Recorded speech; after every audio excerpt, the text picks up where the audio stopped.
you. My name is Milan Vaishnav. I'm the director of the South Asia program here at Carnegie. It's my pleasure to welcome you here for what I think is going to be a really interesting and exciting discussion with two of the best young political scientists in the United States who are working on India. I was talking to Adam and Gabby before we started about a paper that was written by two economists at the World Bank, colleagues of some of yours here, Phil Kiefer and Stuti Khemani. Why do the poor get poor services, right? And the idea was, in lots of countries like India, a poor person is often the median voter. Given that you have free and fair elections, why can't they use the power of electoral democracy to get stuff, right? To get equitable goods and services. And Phil and Stuti have a kind of a macro explanation that this has to do with, social fragmentation and caste divisions, the inability to act collectively. It has to do with information asymmetry, so the poor simply don't know what they're entitled to or how to go about getting it, and so they end up failing. Also has to do with the fact that political parties in India and many other developing countries are frankly not very credible at delivering programmatic goods. So they instead focus on clientelism or these kind of direct transfers that can be given on the basis of political support and then withdrawn on the same token. There's an aspect to, and all of these three things are, I'm sure, you will find aspects of the truth if you go out in India and other places, but there's an element to the story which is really the kind of bottom-up grassroots democracy part of the story. And the books that our guests today, Adam Auerbach and Gabby Kruks-Wisner, have written really put that bottom-up approach under a microscope. So we're going to have the opportunity here to hear from both of them. Adam, I'm sure a lot of you know, he's local here. He's a professor at the School of International Service at American University. His new book is called Demanding Development, The Politics of Public Goods Provision in India's Urban Slums. He spent more than 2 years in the slums of Bhopal in Madhya Pradesh, in Jaipur and Rajasthan, hanging out with slum residents. These are squatter settlements, and talking to informal political leaders and trying to figure out why is it that you go to a slum on this side of the highway and people seem to get stuff, and you go on the opposite side and the state just seems completely absent, right? And these are two places that otherwise look pretty much the same, and they're next to one another. So Adam will come up and talk first, and we'll hear from Gabby. Gabby's new book is called Claiming the State, Active Citizenship and Social Welfare in Rural India. So unlike Adam, who focuses exclusively on urban settlements, Gabby spends time in one of the same states, Rajasthan, looking at rural dwellers, basically asking how do ordinary Indians use civic engagement and civic activism to make demands? And more importantly, why do some never choose to make any demands? And I wanted to do, for a long time, both of these books together. I was going back, I think our original correspondence, Adam, is like 2 years old now. Do these as a package because I think they are two new big books on India that tell us about some pretty big issues. How does the state actually function or not function? How do the poor access development? How does the state deliver things that people have a right to access? But they also puncture a lot of myths. So one of the most interesting things you'll hear about is that caste doesn't have necessarily the same kind of power in these two accounts that we've been led to believe, that you hear in a lot of other political science. There is this notion that political parties in India are quite weak, that they're really active on the eve of an election, they win votes, and then they disappear, not to be heard from, seen from again until the next election. That's not at all what Adam finds in his work. And also, we have very, I think, kind of basic notions about kind of vote banks and vote bank politics and how that works, which both of these accounts really provide some nuance and show us that things are not quite as neat and tidy as some of our flowcharts lead us to believe. So without further ado, let me turn it over to Adam. He's going to speak for about 20 minutes or so on some of the major findings of his book. Then Gabby will talk. I might ask him a couple of questions, and then we'll open it up, and we'll try to wrap up by 5 o'clock. Great. Over to you.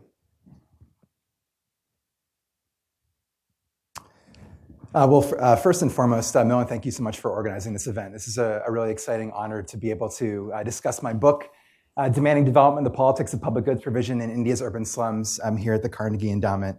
I'd also like to express my excitement about presenting alongside Gabby, who's really, as you'll see, trailblazing research on local politics in India has really influenced my own in many ways.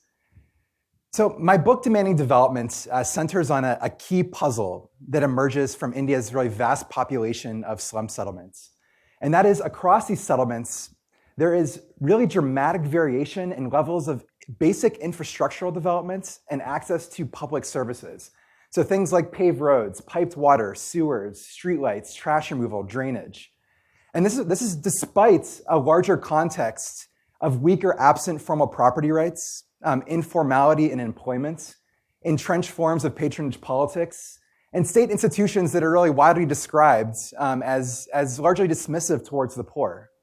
And so the question framing the book is, why are some vulnerable communities able to claim and secure development from the state while others fail? To more concretely to describe that variation, drawing on a survey that I did across 111 slum settlements in both Jaipur and Bhopal, capitals of their respective states, Rajasthan and Madhya Pradesh, I consider 6 development indicators: paved road coverage, household sewer connections, streetlights per 1,000 residents, household access to piped water, municipal trash removal, and government medical camps. If you look through the columns, you'll see that some of these settlements have absolutely all of these goods and services. They almost seek to look like what we commonly sort of imagine a slum settlement to be. Others have absolutely none of these goods or services. They're just as squalid as they were when they first emerged 20 or 30 years ago. The vast majority, though, are sort of suspended somewhere in between, with patchy access to these services. So again, what drives this variation in access to these goods and services? So before proceeding to my explanatory framework and the data in the book, I'd like to put my book in context and describe the specific types of slum settlements that I examine in the book. So drawing on India's 2011 census, which is of course quite dated now, it was estimated that 65 million people in India's cities live in urban slum settlements. This is widely considered to be an underestimate. For instance, UN Habitat estimated that figure in 2011 to be well above 100 million people. But even if we take this potentially lower estimate of India's slum population, this is a massive chunk of humanity. This exceeds the entire population of countries like Colombia, Italy, South Africa. And it contributes to what is estimated to be roughly 850 million people living in informal urban slum settlements worldwide.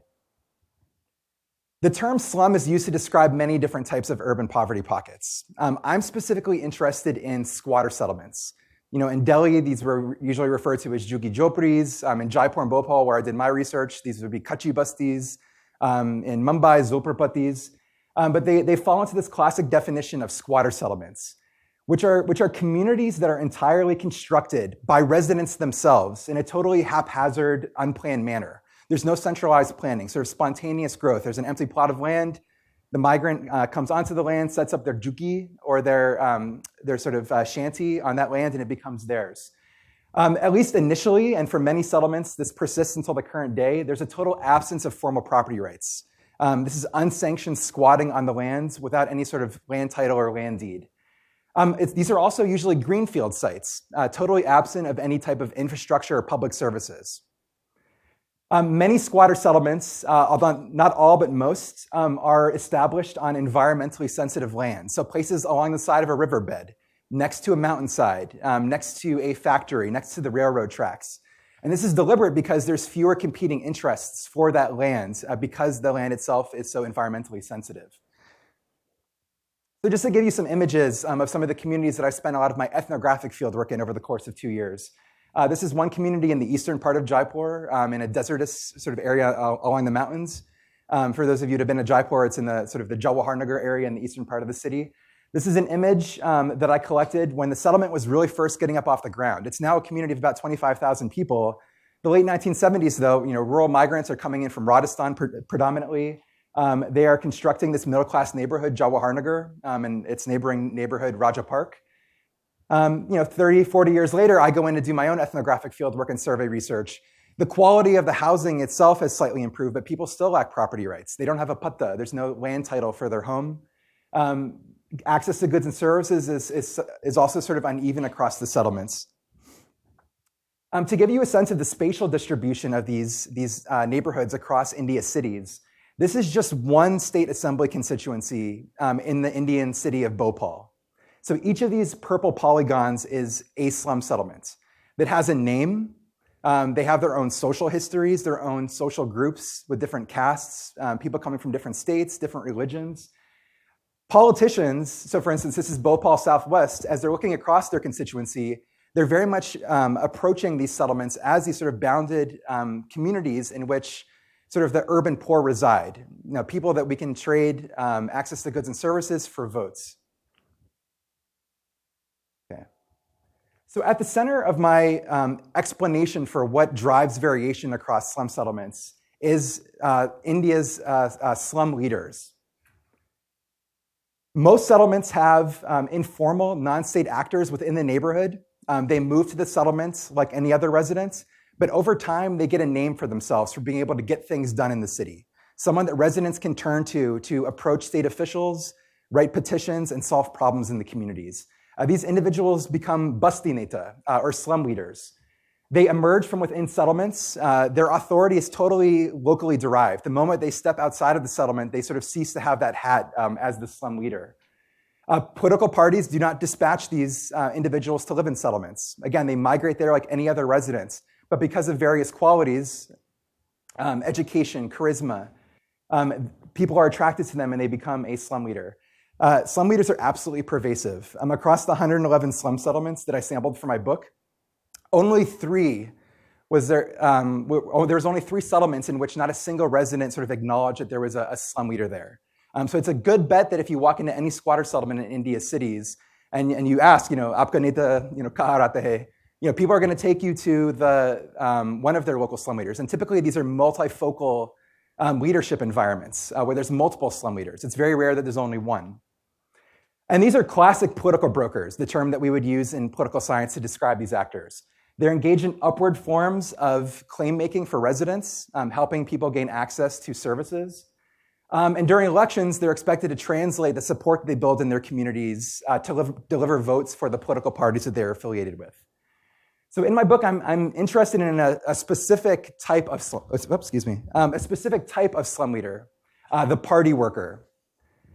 These are informal slum leaders who are extended a formal position within a political party, placing them within that larger party organization in the city. And the political parties in India's cities are very much arranged in a similar style to any sort of machine politics party. So if we go back and we look at sort of Tammany Hall politics in New York City during the Gilded Age period or the first half of the 20th century, the spatial distribution and activities of these party organizations, at least in Jaipur and Bhopal and other cities that I visited in North India, are very reminiscent of these machine parties. And so I'm focused on the slum leaders that are embedded within these hierarchical networks. So to give you a concrete example, one of the community leaders that I spent a lot of my time with, who's a party worker, Qureshi Bhai. He lives in a settlement not far from Jaipur's train station called Mehnat Nagar, sort of hardworking colony. He has his own kirana dukan, his own sort of general store, where he sells simple provisions, but his main vocation is slum leadership, netagiri, within the settlement. So here's a very common image of him, a resident coming to him asking, "I need help to get a ration card." He has connections at the district collector's office, and will then go on to spend an afternoon helping this resident to get that card.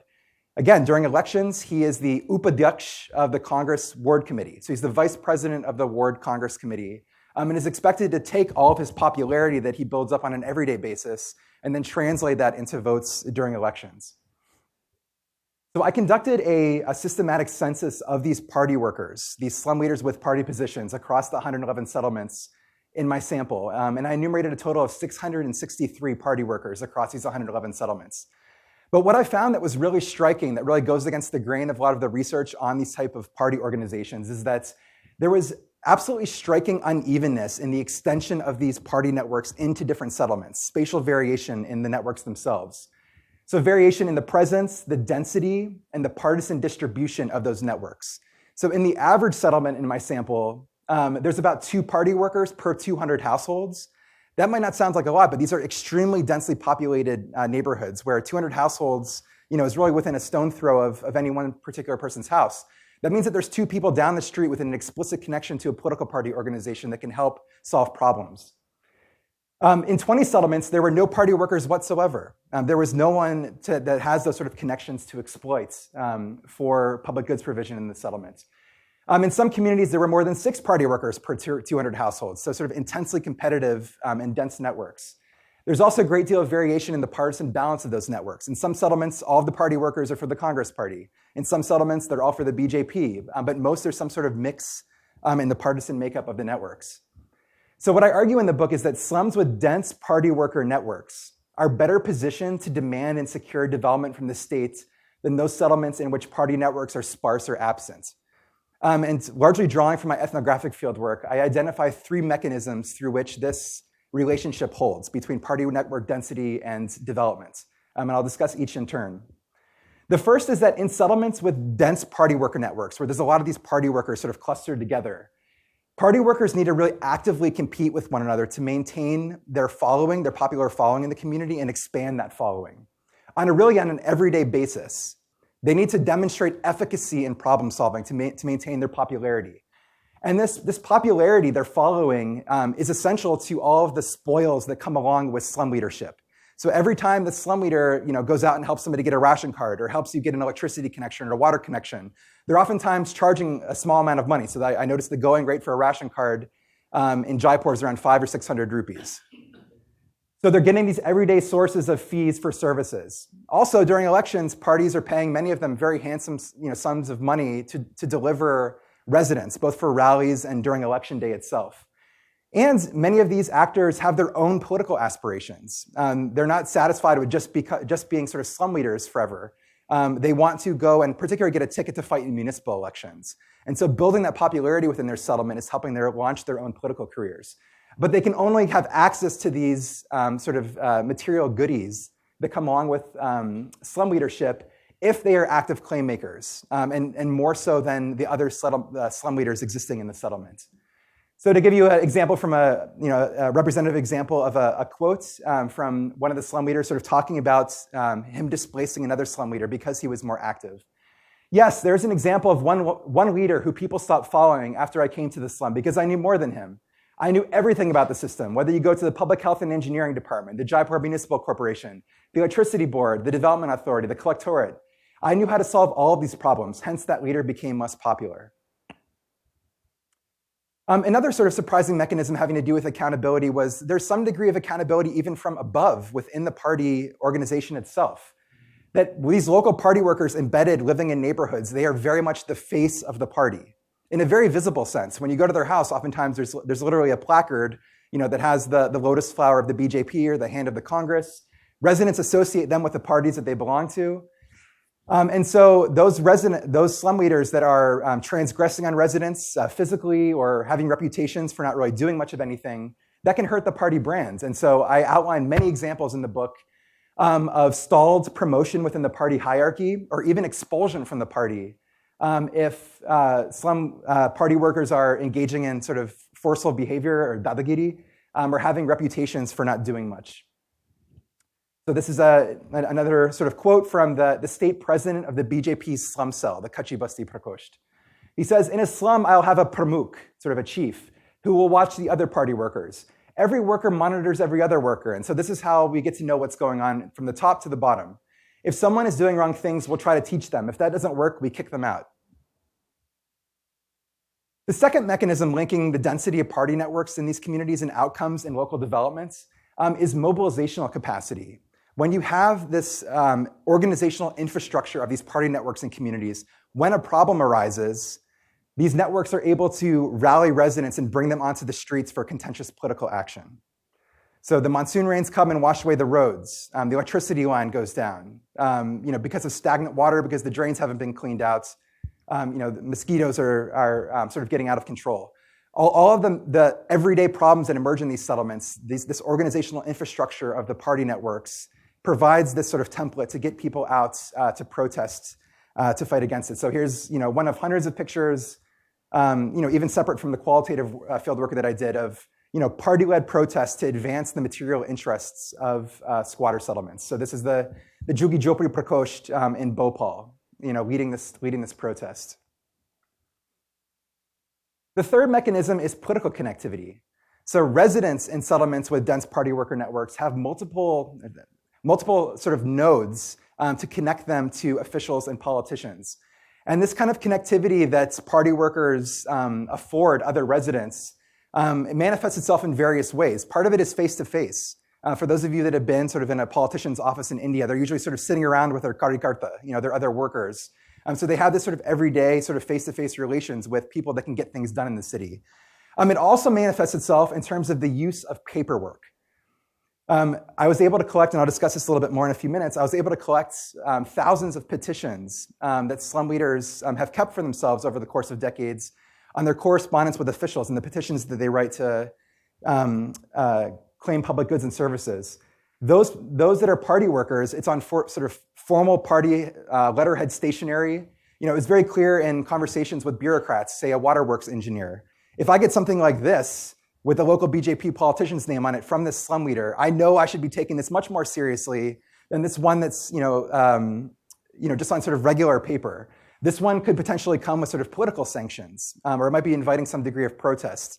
And so the sort of the visual aesthetics that comes along with the stationery and the business cards and the network nature of these political party networks is important.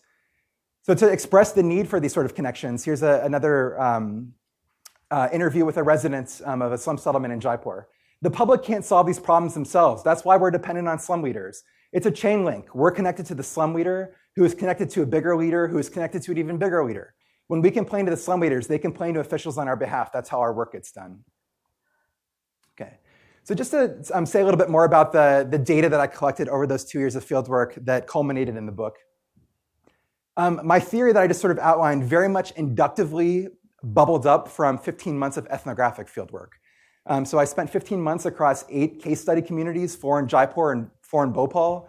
And I really went in sort of with a sense that I don't know much about these spaces and I need to learn a lot from the residents. How do they solve problems and not sort of come in with too many assumptions.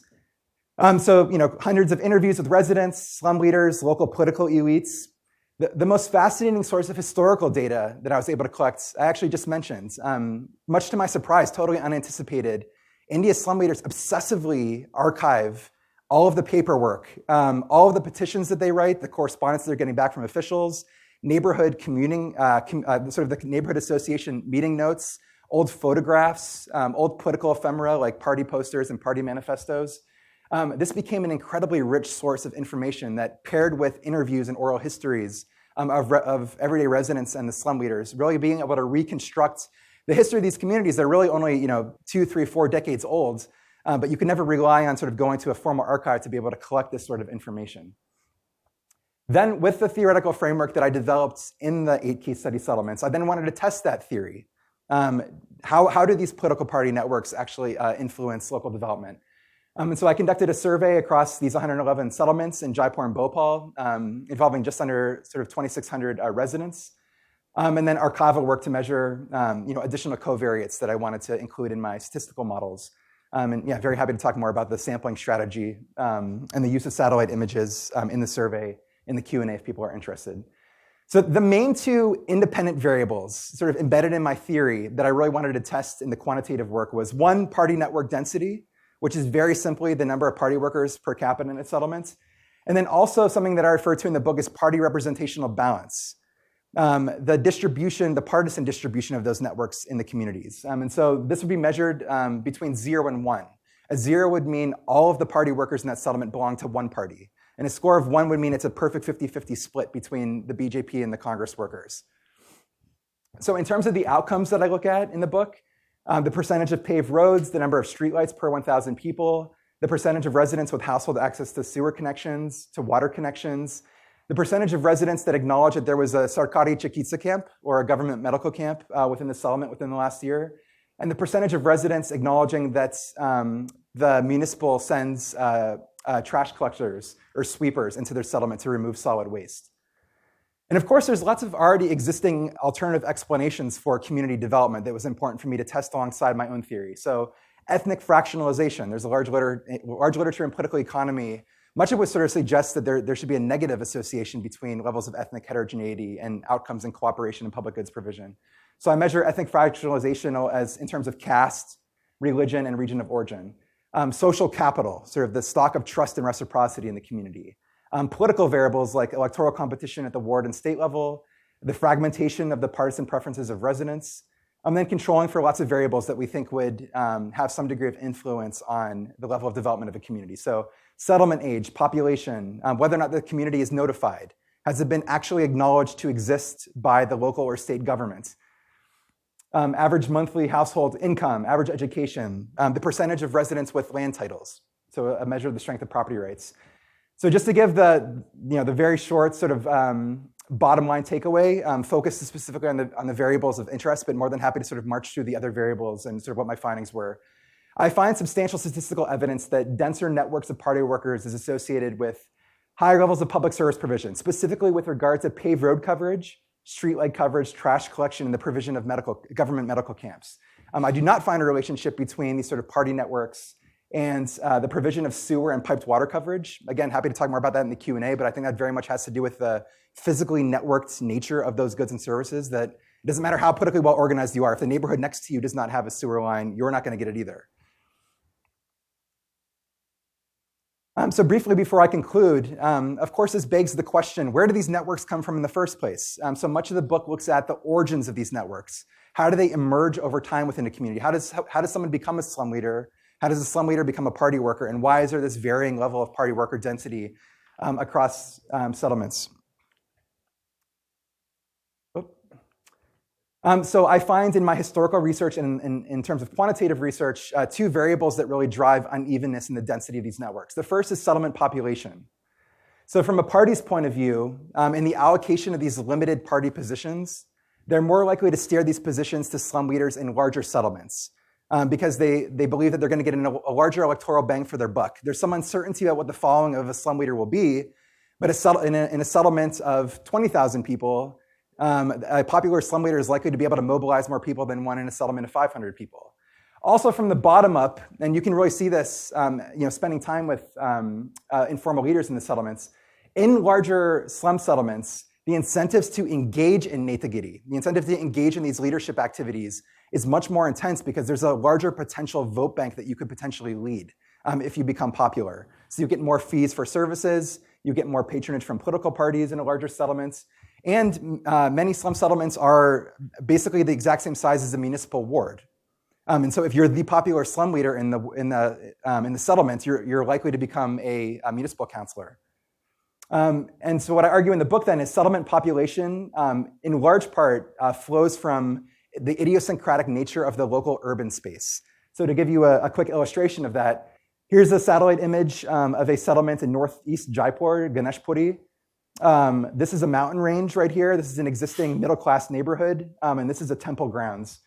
You can see the migrants initially moving into the settlements. 2005, more shanties. By 2010, this settlement has reached its maximum capacity of households. Now it has 1,500 people. The average settlement size in Jaipur is about 3,200 people. This community is never going to be a big vote bank slum. It's not going to command as much attention from parties in how they allocate these networked positions because of the sort of idiosyncratic nature of what was built up around them.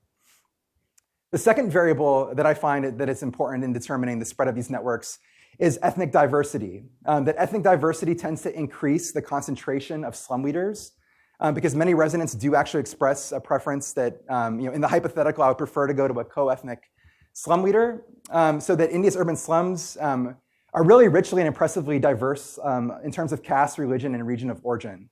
So what I find is that more diverse settlements become settlements with denser sort of party networks. And so this is a positive sort of pathway through which ethnic diversity influences outcomes in public goods and service provision. So just to quickly conclude, I think there's a couple sort of takeaways from the research in the book. The first is that there is substantial political agency among India's slum residents. And these are low-income voters residing in neighborhoods with weaker absent formal property rights. These are precisely the types of sort of citizens that we should think would typify sort of the constrained client or the constrained citizen. But I find ample evidence that slum residents define and articulate sort of their claims in the state from the bottom up between the votes. They're not waiting for elections for things to be dangled in front of them. They engage in what Gabby refers to as active forms of citizenship on an everyday basis that extends far beyond voting to things like creating neighborhood associations. Surprising, to my surprise, and actually one of our audience members has studied this as well, Biju Rao. It's quite common for residents to informally elect their slum leaders or hold deliberative meetings deciding who is the best among us to lead. For studies of distributed politics, there's often this assumption that political brokers are basically uniformly present across neighborhoods. And what I try to show is the geography of brokerage, and by extension, the claim-making capacity of neighborhoods shapes distributive outcomes. And then just the final ones, patron-client relationships, which is very much sort of these party networks, these machine politics. These are places that we really shouldn't expect a large degree of political accountability. But because of competition among these slum leaders and party workers for a following, I find that it does generate some degree of informal accountability that is meaningful in terms of the problem-solving efforts exerted by slum leaders. I've already sort of mentioned that last one. So just to sort of quickly conclude on a policy standpoint, much of the language of participation in community-driven developments has now bled into major urban development projects or major urban development programs in India. So for instance, in Rajiva Awas Yojana, sort of Rajiv's housing scheme, a large urban development project during the UPA2 government. If you read the literature on sort of community mobilization, they really emphasize participation. They also mention and encourage that municipalities create CBOs, community-based organizations. And they explicitly say that members of these CBOs should not be party workers. So I think one of the takeaways of my book is that these slum leaders and party workers are much more complex than how we typically think of them as sort of local elites that are going to capture the developmental process. Many of them enjoy a considerable amount of legitimacy within their communities, and I think it potentially is short-sighted to think that you can even circumvent them even if you want to, and at most maybe even engaging in some sort of co-production because many of them have emerged in ways that are seen as quite legitimate by residents. Yeah, thank you so much, and I look forward to questions and comments on the book. Thank you.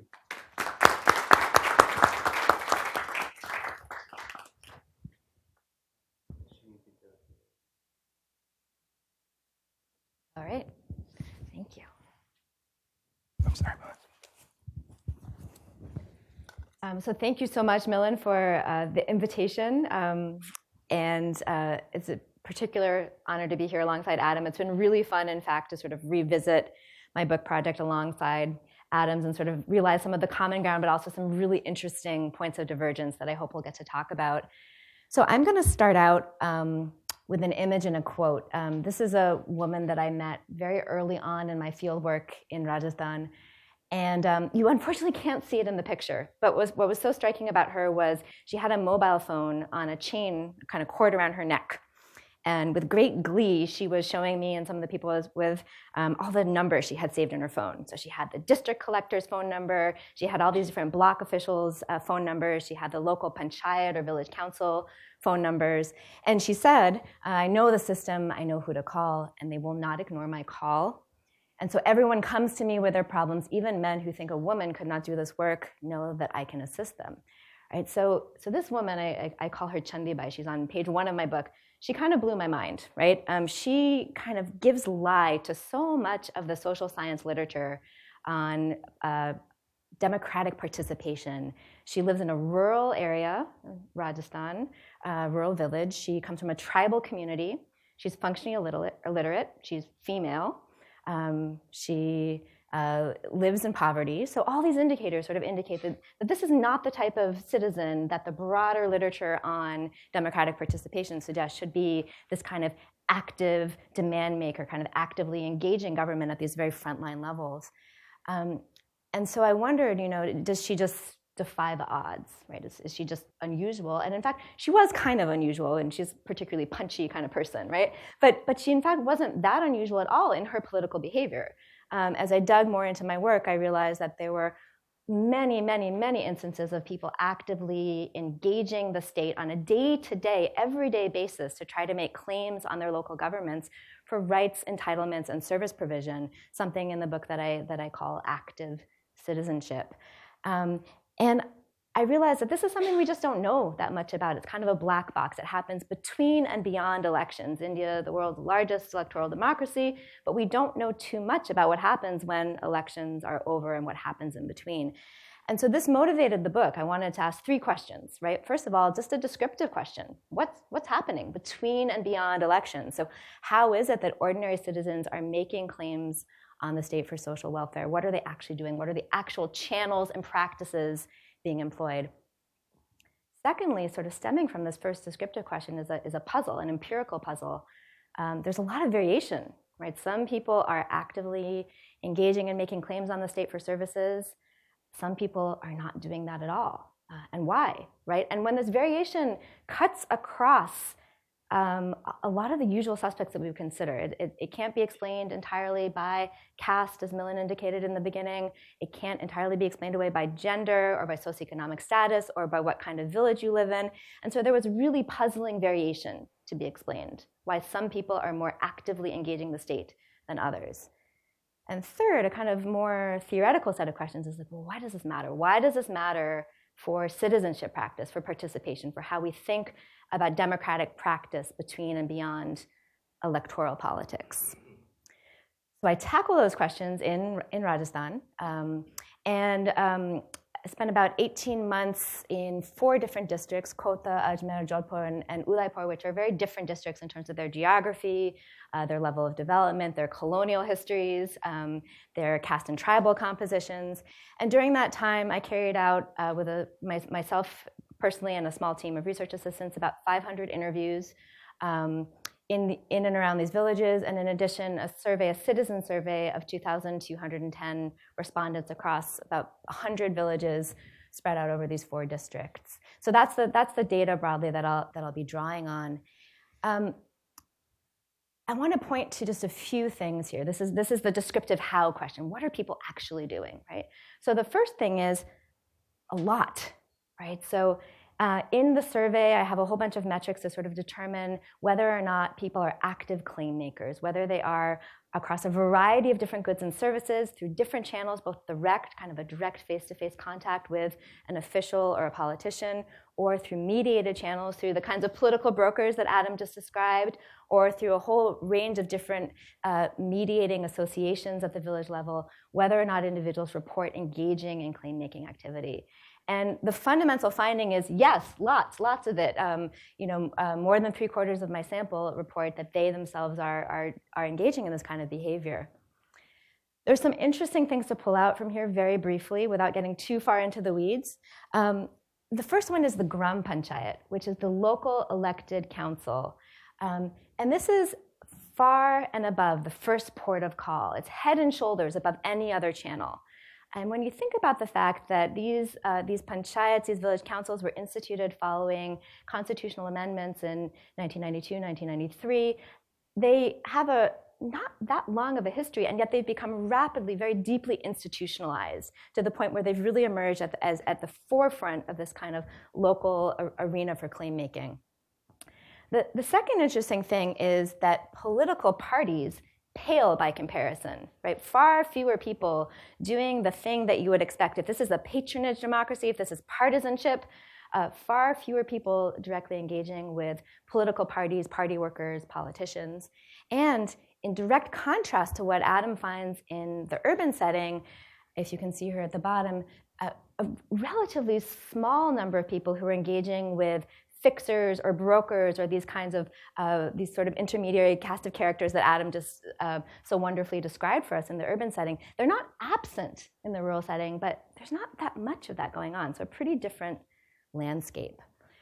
Now, the interesting thing here, though, is that these are not mutually exclusive. People are combining all these strategies into these sort of diverse repertoires of action, right? So I'm interested in a couple of things. I'm interested in, do people make claims? Yes or no, kind of the incidence of claim making. I'm interested in which of these strategies they employ, and I'm interested in how many strategies, kind of what is the breadth of that repertoire. And what I find is that a lot of the things that we typically, at least in our limited political science world, the things that we're trained to look at, don't give us that much traction, right? So, for example, indicators of socioeconomic status, for example, land ownership, do not explain really anything in terms of how likely an individual is to engage in this kind of claim-making behavior. Those with the least land and those with the most land are indistinguishable in terms of the probability or the likelihood that they'll engage in claim-making. Likewise, caste. Members of the scheduled tribes and scheduled castes and members of the so-called upper castes are, again, indistinguishable in the likelihood of engaging in claim-making. This doesn't by any stretch of the imagination mean that these features simply disappear. They're still there. We find that it influences how people engage the state, not if they engage the state, but how they engage the state. So finding that the repertoire, the breadth of strategies being employed are much narrower, significantly narrower for those with less land and those from the lower castes and tribes.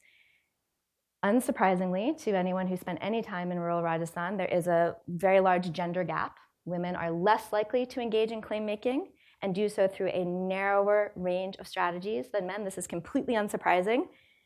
But to me, the surprising thing was, despite that gap, they're still really active claim makers, right? 60% of women in my survey reporting that they personally are engaging in this kind of activity.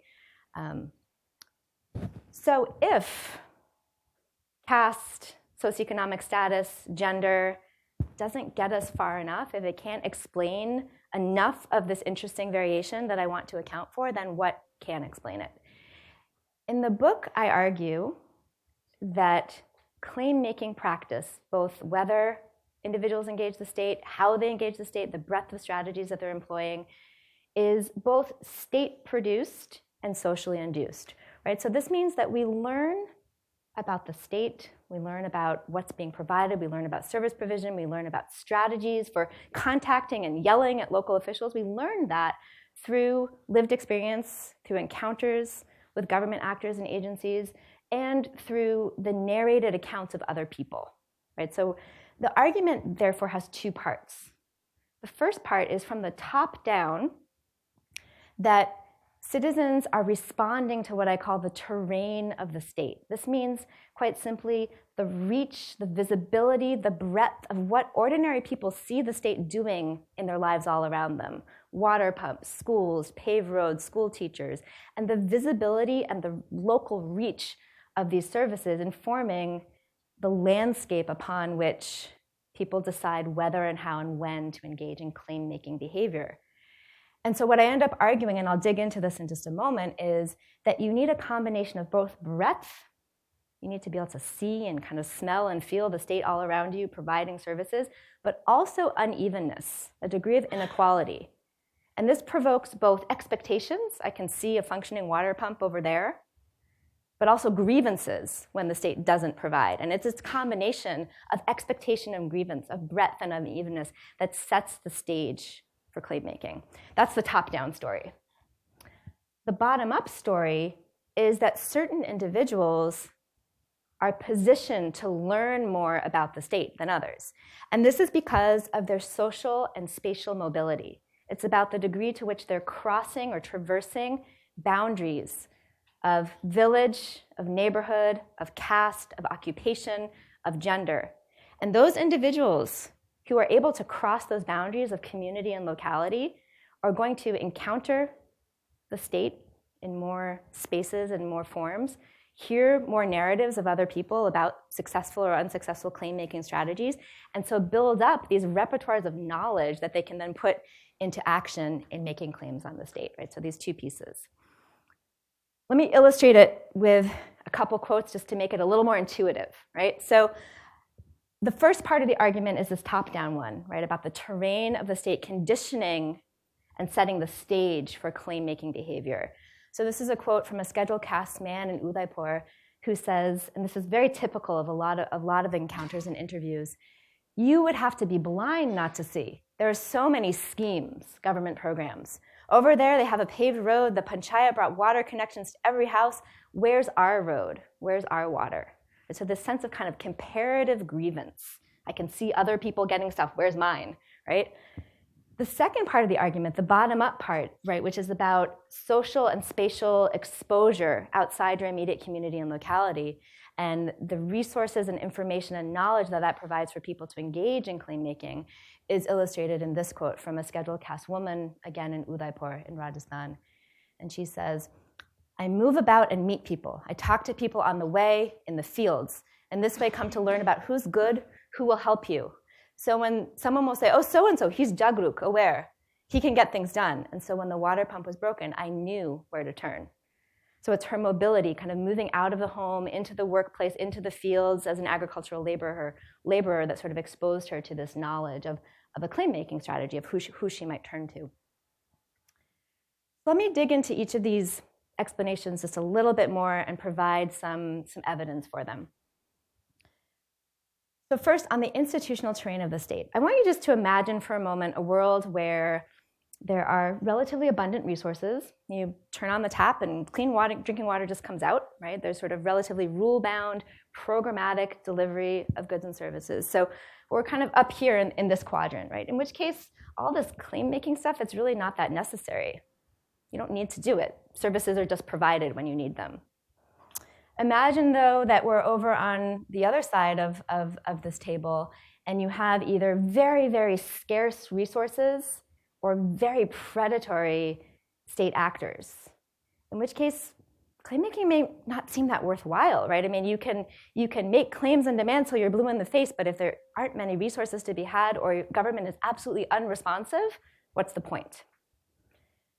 Claim-making is most likely, I argue, when you exist down here in this quadrant, right? This combination of breadth, visible service provision, but unevenness. Not everybody's benefiting.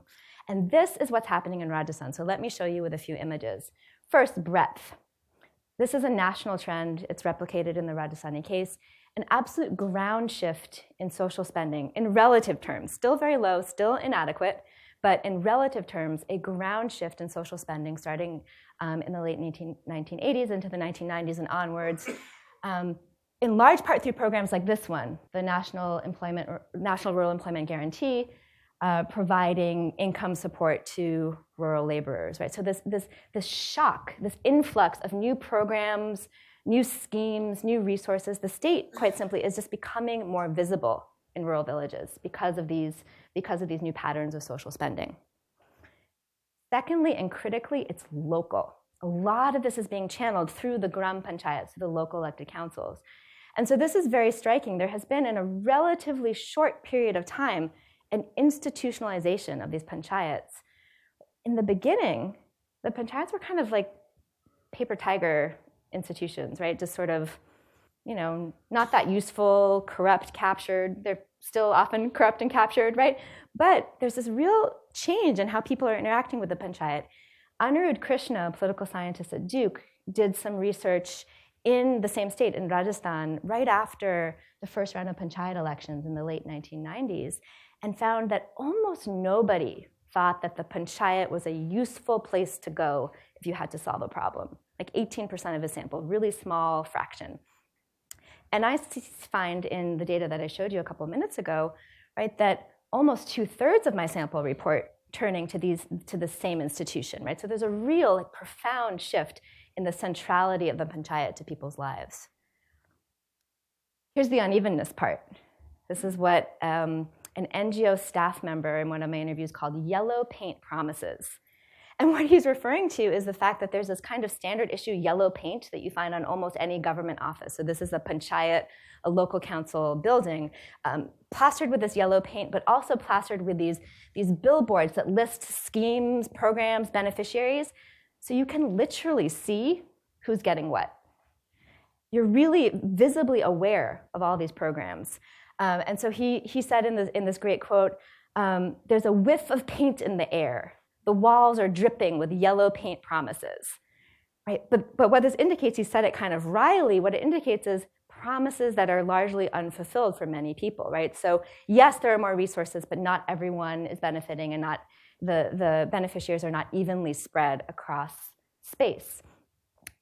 So what this suggests is there's more stuff to be had, people are aware of it, and this provokes this sense of kind of grievance that sets the stage for claim making.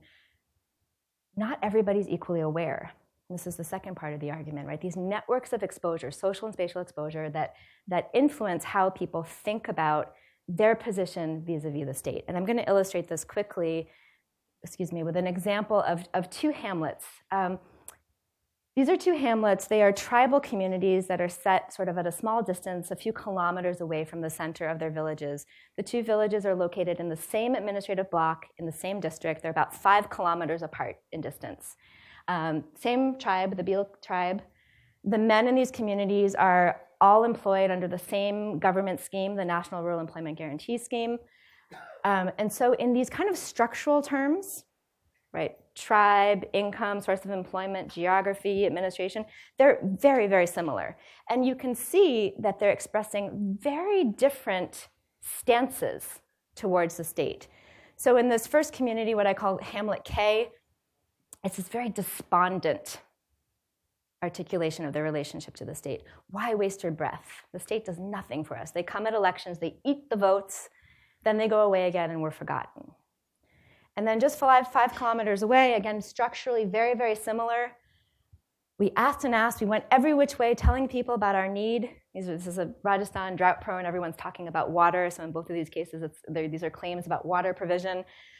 This is how work gets done, by raising the issue to anyone who has an ear, right? So these very different articulations of their relationship to the state and about what they might do when faced with a problem. And what I find sort of digging into this is, despite all their similarities, there are some key differences. And these key differences are related to the social and spatial exposure of those residents. So Hamlet K, the really despondent place, is a profoundly isolated place, right? It's a place where you have to travel by foot. The roads are simply washed away. It's socially isolated. There are no kind of familial or kinship ties to the main village. And it's economically isolated. So even though men are employed in this workfare program, the government program, they're employed building boundary walls in private agricultural fields. In contrast, Hamlet B, the one that had the sort of more active, we go everywhere and talk to everyone and make our claims heard sort of stance, right? This is a place that's marked by mobility and connectivity. So again, it's a dirt road, sometimes gets washed away in the rainy season, but you can take small vehicles, and in fact, someone has started a small motorcycle taxi service to get back and forth out of this small hamlet. There are members of the same tribe living in the main village, so they have familial and kinship ties to the main village.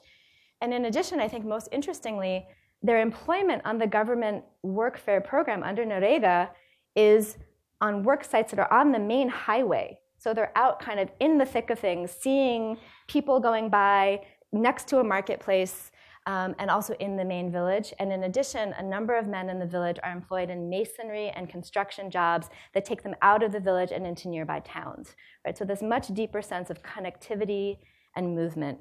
And this in turn is expressed in these really different aspirations, right? So talking about sort of God willing, what can we do? We survive in the first more despondent, disconnected hamlet. And secondly, in the more connected and more active hamlet, so saying things about their sort of knowledge of rights and entitlements. Of, we know our rights, we know these programs, it's a matter of voice.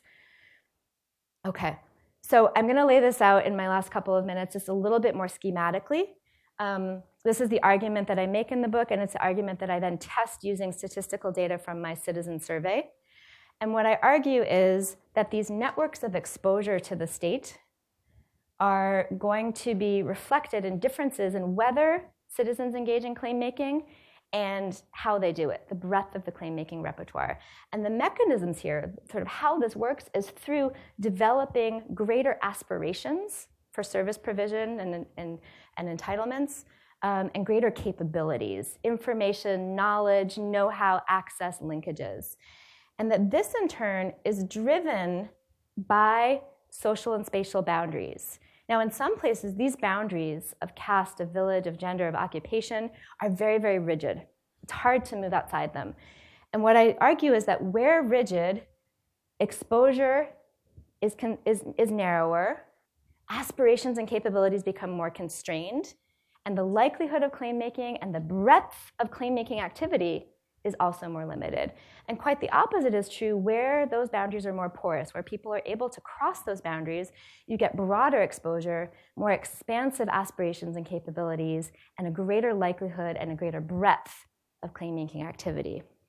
I have like 1 minute left, so I'll show you very quickly what I actually measure, right? So I have a bunch of indicators of different kinds of drivers of exposure, whether you have social relationships with people in other neighborhoods within your own village, whether you take place in kind of cultural activities that cross caste boundaries, whether you work in a setting that's mixed caste, and whether you migrate beyond the village, which in this case is a very circular sense of migration. It's sort of going out from the village for a period of time and coming back to the village again, right?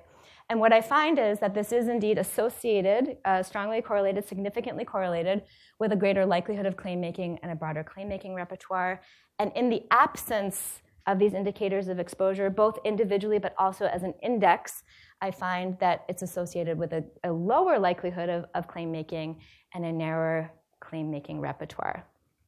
In the Q&A for the numbers people in the room, I would be happy to walk through kind of what this looks like in terms of the models employed and the size of the effects, but what you can basically see here are the sort of the greater likelihood of claim making associated with these different indicators of exposure, and a very similar story, those different indicators of exposure associated with a greater breadth of claim making repertoire. So, what does it all mean at the end of the day? If I can leave you with 2 sentences, what I think are sort of the 2 broader substantive takeaways: greater exposure helps citizens learn about the state, but it matters what they're learning. And so the state is playing this fundamental role. A more responsive state can activate citizenship practice. I think these are the sort of broader lessons that we can take away. Some open questions about both the material and political consequences of all of this. I show in the book that there's a small but significant correlation between all this claim-making activity and the actual goods and services that people get. It's a small association because service provision is enormously complicated, and there are many other factors that come into play. And I also find that claim-making moves in tandem with other kinds of political activity, with campaigning, with protesting, with attending local deliberative meetings, the Gram Sabha. So I'll leave you all with the open question that I end my book with, because I really don't know the answer. It's an untold, unfinished story, right? Is this a democratic success story? Right? On the one hand, active citizenship. This might be a sign of a robust local democracy.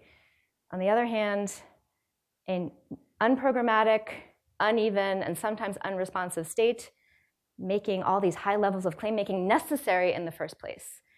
So what are the long-term consequences of this? Will citizens continue to do it? At a certain point, will citizens opt out? These are the sort of long-term, unfinished story questions that we need to keep our eyes on.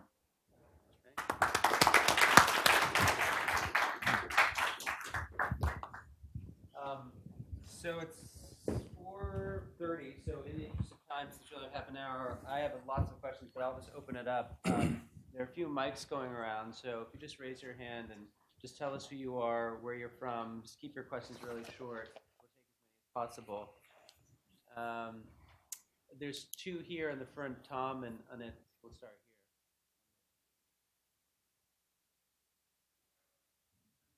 here. Tom Timberg, consultant.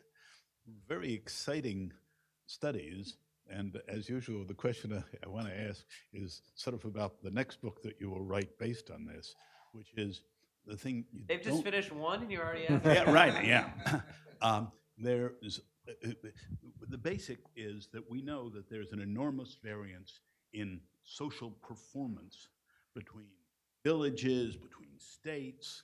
Everything works in some, nothing works in another, and you're dealing with part of the reason that this is the case. However, and it's also been the case, anybody who's been living for a period will know that there is a village that was great. Suddenly everybody in the village is going to the school, and the irrigation is working, and so on and so forth. And then 20 years later, you go back, and all of this has fallen apart. So the first question is, have you looked a little bit about how sustainable these factors are? And the second issue is, of course, and this is the limitation of a study of certain sample areas, it's a big country. There are movements. Right now, there are all kinds of people demonstrating in the streets about issues that you won't get into.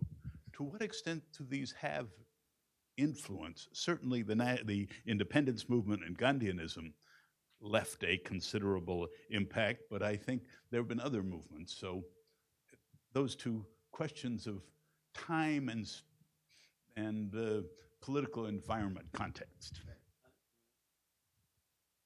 Anit Mukherjee from Center for Global Development. First of all, fascinating. I hope you write many books, not two. So please have a pipeline ready. Question to Gabrielle specifically. I'm very curious as to how you defined claim making, right? And also Adam. There was a discussion where Arvind Subramaniam had come to CGD maybe 2 weeks ago, and he said that there is, over the last 5 years, something interesting has happened in the delivery of these kind of public goods and services.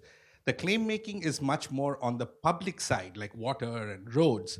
The private claim making, like applying for a ration card or a gas connection, has kind of been taken away by much more of a data-driven, socioeconomic caste census-based kind of approach, and that the government this time, I mean, it has started years ago, but the private part of that claim making is now kind of out of their hands, and the government seems to have been doing well in that, like delivering gas connections and electricity and things like that.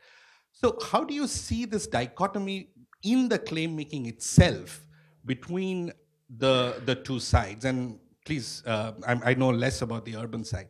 The second point, which I was very curious, was the first, the image of the lady that you mentioned. I work a little bit on digital governance, and that to me was a really good indicator of what has changed over the last 10 years. The lady can directly call whoever, district collector or whatever.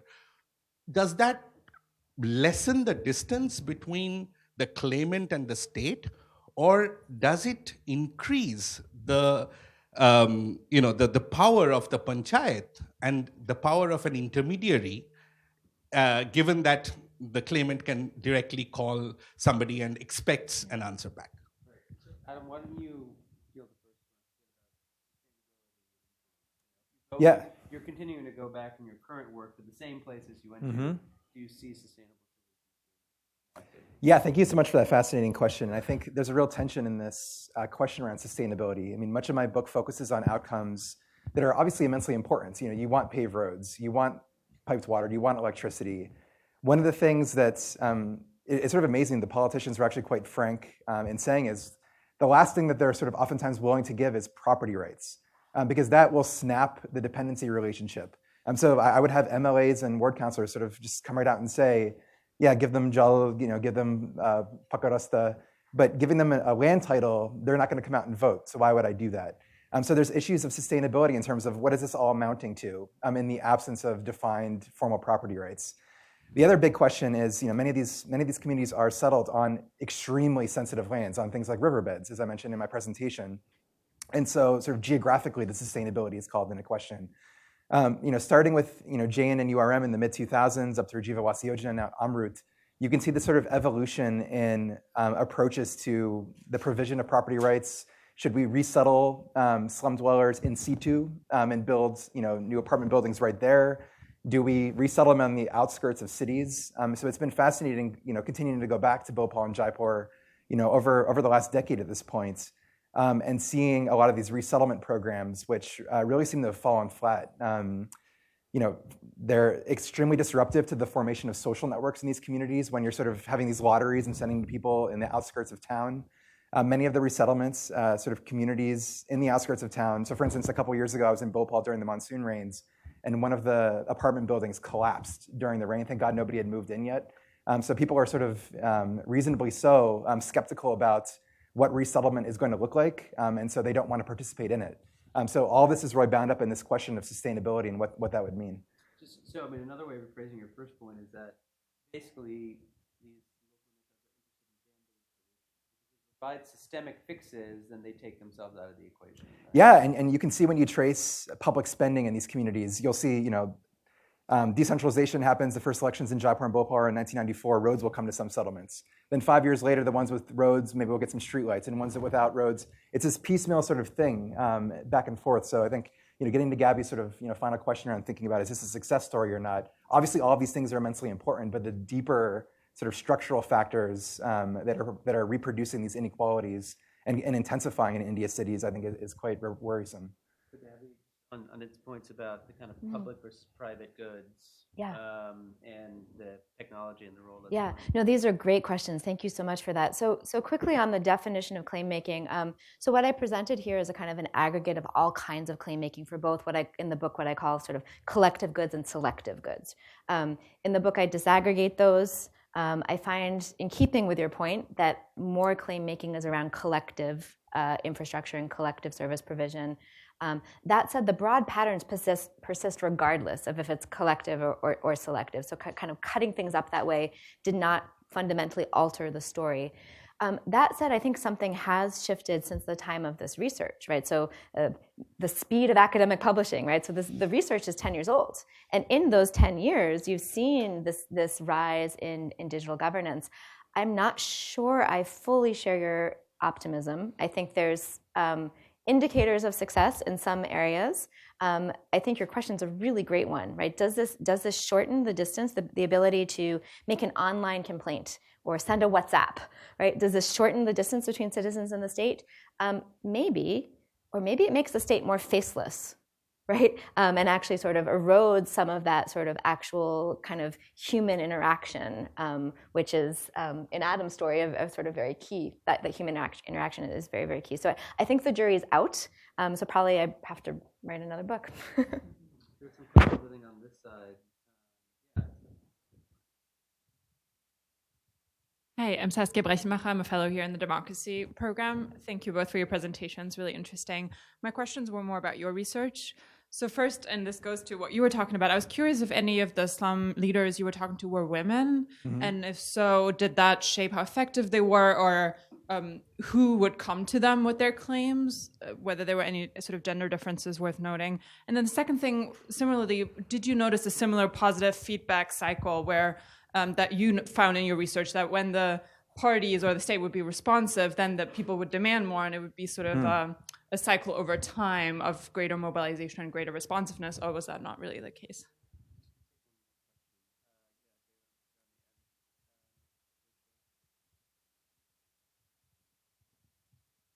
I had two questions. I was wondering if WhatsApp and these digital technologies, I know you said that your research happened a little while ago, but I'm wondering if that's shaping citizen expectations, because you don't even need to see these other communities. You might just see a photo of streetlights or something like that. Does that shape citizen expectations? And then the second thing, if not quantitatively, could you qualitatively give some color to how religion shapes these practices? I know that there's a lot of talk on religious division detracting from development in India right now, and I want to see if you saw those patterns. We'll come back to you then, Brett, Nick.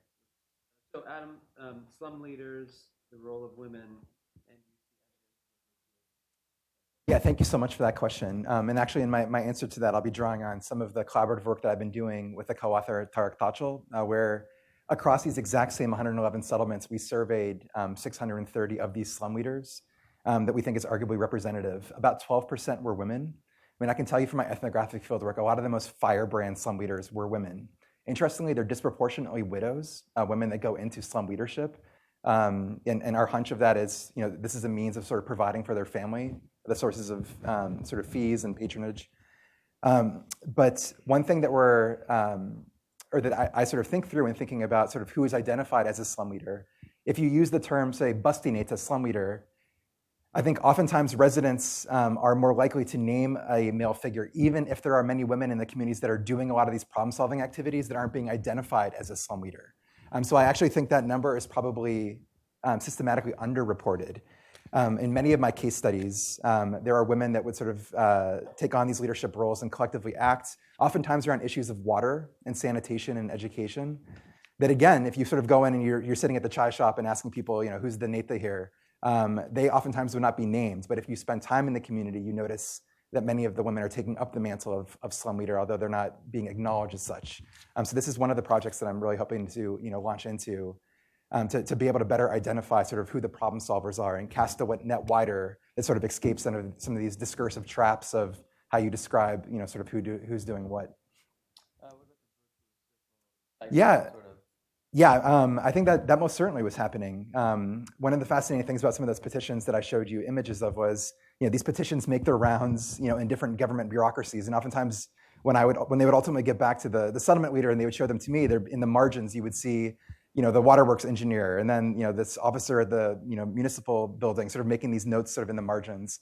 And so you can see sort of these cycles happening where if there is responsiveness, there's going to be more of a flurry of petitioning going on.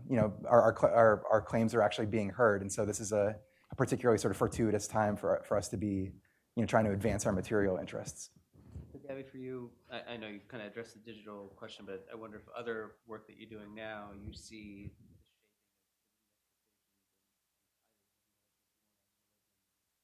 Yeah.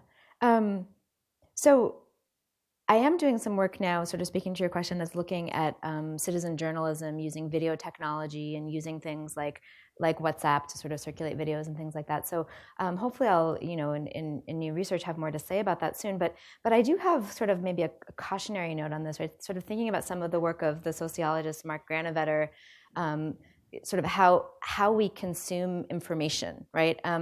And one of the things Granovetter argues, and I think it's very true, is that we consume information and believe it when it's socially embedded. So in this research, and WhatsApp was not around, right? But in this research, someone could read something in a newspaper about roads being built here or there, or a new school here or there, and it's just a piece of information. You kind of read it, and there's a school, and it kind of goes in one ear and out the other. But if you personally know someone, or you've actually been there and you see it with your own eyes, or you hear this kind of narrated account, so I think that information in and of itself is important, and WhatsApp and video kind of provides that. But what's going on in the story that I'm telling here is something about kind of the social embeddedness of that information that people get through these networks of exposure. And I think that's something that's a little bit thicker than what can be provided through WhatsApp. Yeah, absolutely. You explicitly looked at the diversity question and how that impacted. Absolutely, and I think that's a really, really fascinating question. Both of the cities that I focus on, Jaipur and Bhopal, experienced intense Hindu-Muslim riots, particularly in the early 1990s. And so there's this larger sort of discourse around discord between these two groups in the cities. However, in the slum settlements themselves that I was studying, the average one was actually quite diverse in terms of religion. So falling back on a measure called the fractionalization score, there was a 17% chance in the average settlement in my sample that if you randomly picked two people, they would have been from a different religion. So most settlements do have Hindus and Muslims sort of living side by side. And yeah, I mean, going back to how interesting this question is, and some of the work that I'm doing with my current co-author, it's extremely common for Hindus to go to Muslim slum leaders, for Muslim residents to go to Hindu slum leaders.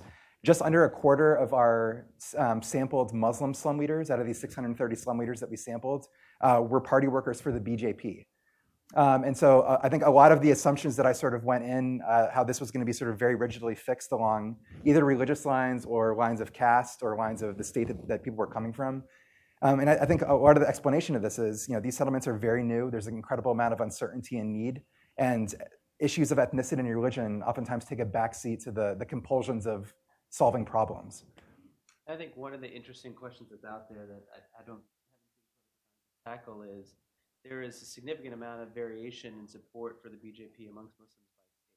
So you'll find in some states, including Gujarat, back more than 20% of the Muslim population votes BJP, where another state so what accounts for that? I think is a question out there for the taking.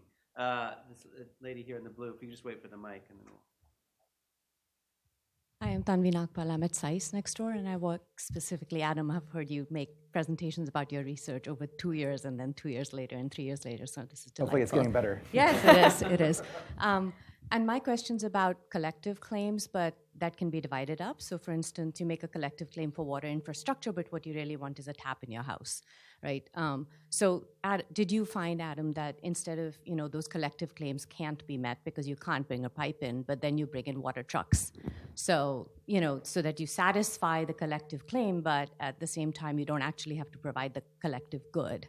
That's on one side. And secondly, given the huge push for Swachh Bharat and this huge toilet building campaign that's going on, obviously that collective claim for water just becomes much more loud and clear and something that's understood. And did you find that there were any sort of changes to water provision? And I'm asking just because I work on water and sanitation, so I'm a bit obsessive. So we'll take this gentleman here, and then we'll come back to this side.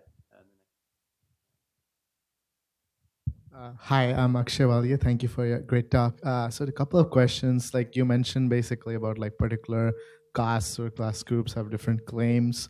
So I was wondering that the claims that they make, maybe they're not differing because of the particular circumstances of the cases that you were considering, whether like if they have like particular political parties catering to them, then those might differ, like especially the cases in like Rajasthan and Madhya Pradesh are the few states in India where there are only basically two political parties competing for votes there compared to other states. And my other question was like, so you mentioned like about these claims are being made for like goods from like schemes and policies that have already been enacted. But how strong is like the political network described here to push for like broader political goals which haven't been enacted yet, but are like an aspiration for people? And on the flip side, like we had like for the general election last year, like the Congress party, one of its main things on its platform was this Right to Healthcare Act, which wanted to expand on a public national healthcare system, which based on reports, it didn't seem to get promoted that much. And that was like one of the reasons the Congress party was not able to be successful. So how would you say like the impact of these national high-level plans getting promoted by the local activists of the party in the neighborhoods you studied, like how does that work, and what are the problems in getting the message down to the grassroots? Thank you.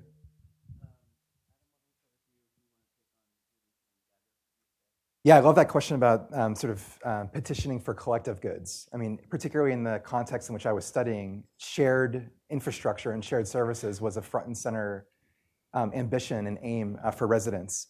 And so I spend part of the book looking at the contours of that claim making. And I find predominantly claims for public goods are done in terms of a group.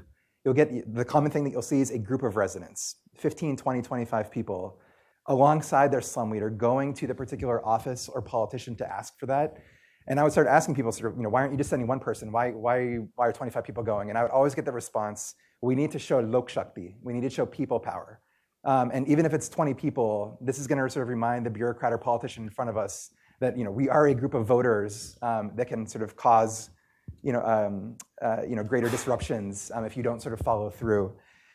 So yeah, I mean the focus on collective goods is very, very front and center. Water, particularly in Jaipur, is always at the center of problem solving. Many of the settlements rely on those truck-fed water tanks, and this is an ongoing crisis in a lot of these settlements. My colleague at the University of California, Berkeley, Allison Post, is doing really fascinating work on water intermittency. You have these scenes of usually women and children sitting around. Is the water truck going to come at 9 a.m.? Is it going to come at 2 p.m.? Might it not come at all today? And you can just imagine the incredible detrimental effects that has on time use. So yeah, I think water is very at the center of a lot of these claims, much of which are being articulated by groups under and being spearheaded by these informal slum leaders that I described. And do you think it's, to get to the second part of the question, increasing water sources? I mean, when you come back, do you see any changes? I mean, that's a great question. I mean, thinking back to when I really started the preliminary work until this past year, I think even more than that, it's just the rapidly depleting water table in Jaipur, way more than any of these schemes. Tube wells, bore wells, that spring up out of the ground in a lot of these communities. They're increasingly just hitting dry rock beds underneath, and so it's a immensely pressing crisis that I think dwarfs, the demands of a central scheme. Gabby,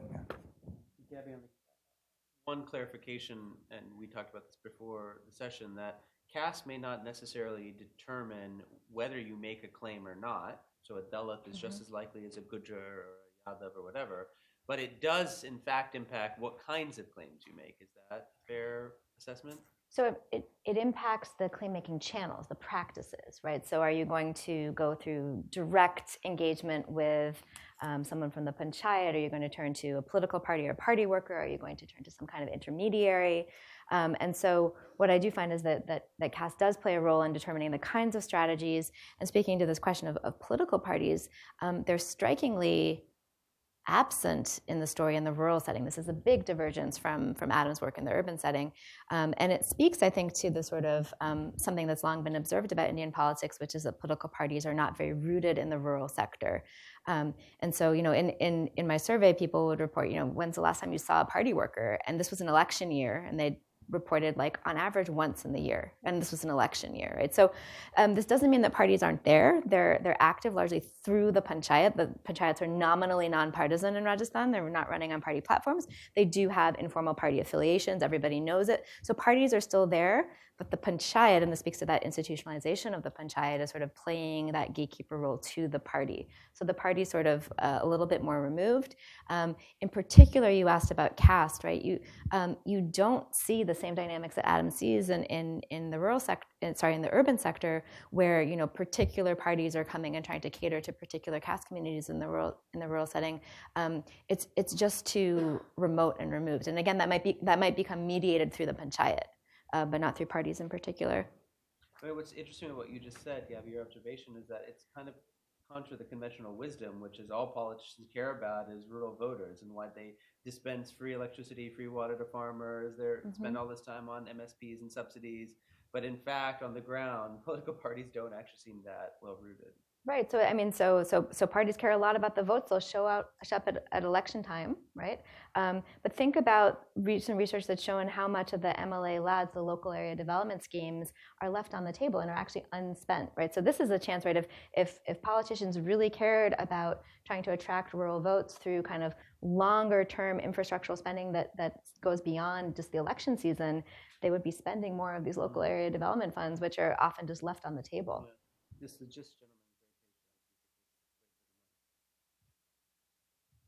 Thank you. My name is Prem Garg. I used to be at the World Bank for many years, and then more recently I've been associated with a local Washington-based organization, India Development and Relief Fund, which works through local NGOs in helping improve the delivery of public services, purely on a voluntary basis. In both of those presentations are excellent presentations. I really enjoyed your insights, but one thing I did not hear mentioned in either of the two presentations, the role of the CSOs in this. Political parties are fine, but what about maybe even non-resident CSOs coming to those slums and trying to either through awareness creation or through awareness as well as empowerment of how to access their rights. Are they playing any, in your empirical findings, do you find anything that CSOs are making a contribution in helping the poor navigate on how to get those services, or their role is overblown, even though there are on paper 2 million local CSOs, but they really don't do much. So what was your finding empirically? Would be interesting to hear. Lady in red, and then I think let's cut it off so you guys have enough time and we end on time. Okay, thank you, Cinnamon Dornseif. I'm also right next door at SICE. And this is a question for Gabby. I was following up on the point that you made about the gender gap and about the repertoire of claims. And you said that women were particularly active, but that the repertoire was relatively more limited. But I'm wondering, were the kinds of claims that they made, the strategies, did you find that mirrored in the general population of claims that were made by both men and women? And what were they? Thank you. So Adam, you want to take the civil society organization point? Yeah, that's a really important question. NGOs were conspicuously absent in Jaipur and Bhopal, and I came in anticipating that they were going to be very visible. you had the sort of fleeting NGO that would come in and do sort of a reading sort of program.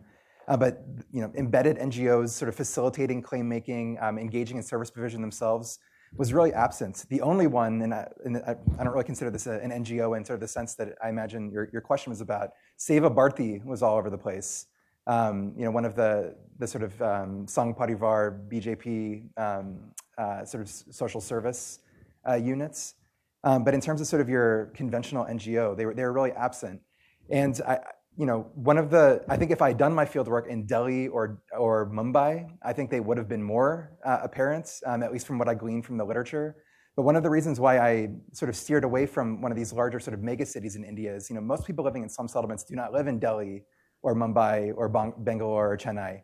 They're living in, tier 2 cities that are often, that are of course, enormous themselves, and this huge constellation of smaller towns that have much lower levels of state capacity and much lower levels of sort of civil society organization that's going on that would provide these sort of services for the urban poor.